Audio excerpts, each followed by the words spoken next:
बुढ़ापे का कड़वा सच कहानी। एक गांव में एक बूढ़ी औरत रहती थी। उसका पति मर चुका था और उसके बेटे भी चल बसे थे। उसका इस दुनिया में कोई नहीं था। रिश्तेदारों के नाम पर बस एक भतीजा था। बूढ़ी औरत उसके लिए उसका पति और बच्चे बहुत सारा पैसा छोड़ कर गए थे, जो अब उस भतीजे के नाम पर हो गए थे। भतीजा पैसे के लालच में ही बूढ़ी औरत को अपने घर ले गया था। भतीजे का नाम रामकिशन था। रामकिशन की पत्नी का नाम लीला था और उसके 3 बच्चे थे।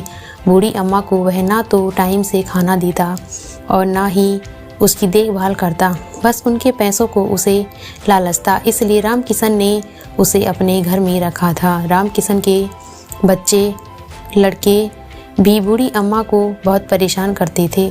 कभी उसके ऊपर पानी डालते तो कभी उसे नोचते थे।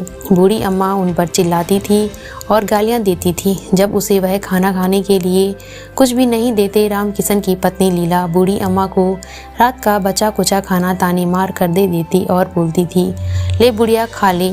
रामकिशन की बेटी बूढ़ी अम्मा से बहुत प्यार करती थी। वह चोरी छिपे अपने हिस्से की मिठाई और खाना बूढ़ी अम्मा को दे देती थी। रामकिशन के बड़े बेटे की सगाई थी। औरतें अंदर नाच गा रही थी और ढोल बाजे बज रहे थे। पूड़ियाँ बन रही थी और सब्जियां बनाने की खुशबू भी आ रही थी।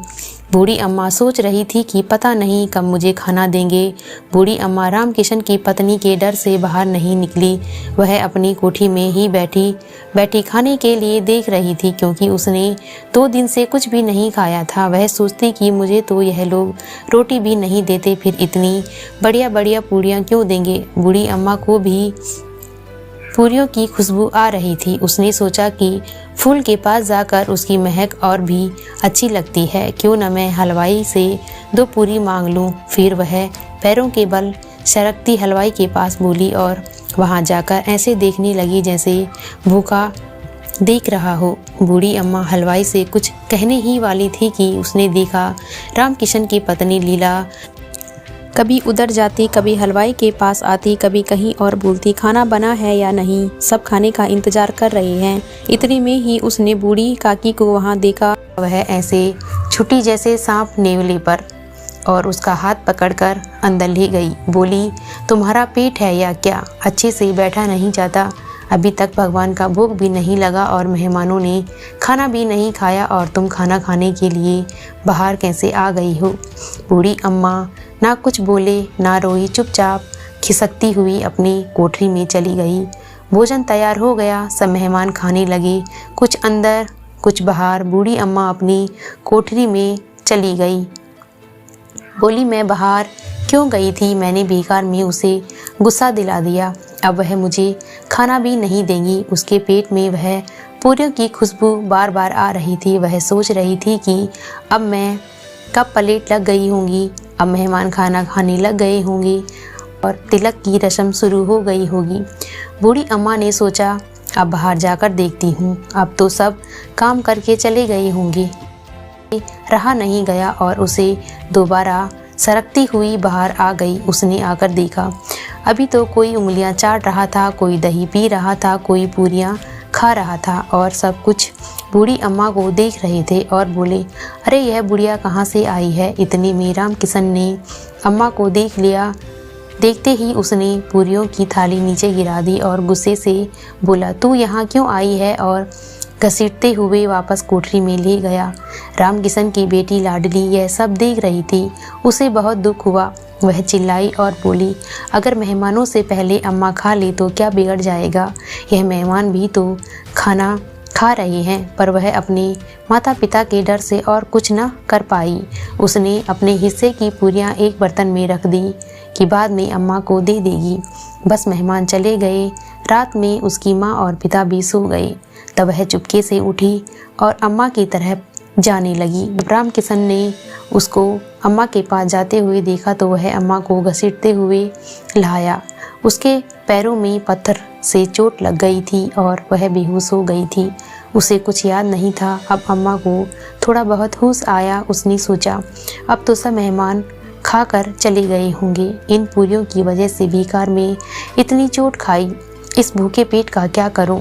काम अब तो सब कुछ ख़त्म हो गया होगा। इतने में बूढ़ी अम्मा को आने की आवाज़ सुनाई दी। उसने कहा, कौन है? लाडली बोली, अम्मा मैं हूँ, आपके लिए खाना लाई हूँ। अम्मा बोली, तुम्हारी माँ ने दिया है? कहाँ? नहीं, यह तो मेरे हिस्से की पूरियाँ हैं।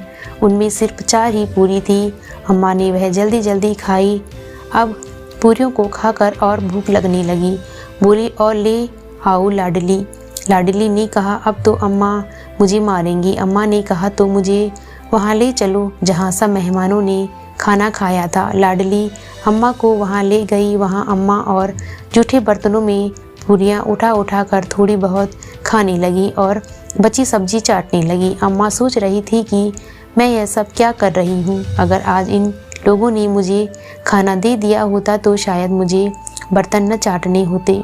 इतने में पत्नी लीला की आंख खुल गई। उसने देखा कि उसकी बेटी लाडली वहाँ नहीं है।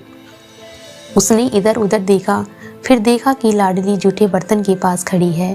वहाँ जाकर उसने देखा कि अम्मा जूठे बर्तन चाट रही है। उसने सोचा कि एक पंडिताइन आज मेरी वजह से जूठे बर्तन चाट रही है। आज मेरे बेटे की सगाई है। मैंने लाखों लोगों को खाना खिलाया, पर उसी को नहीं खिलाया जिसके पैसों पर मैं जिंदा हूँ, जिसके पैसों से मैं ऐसा कर रही हूँ।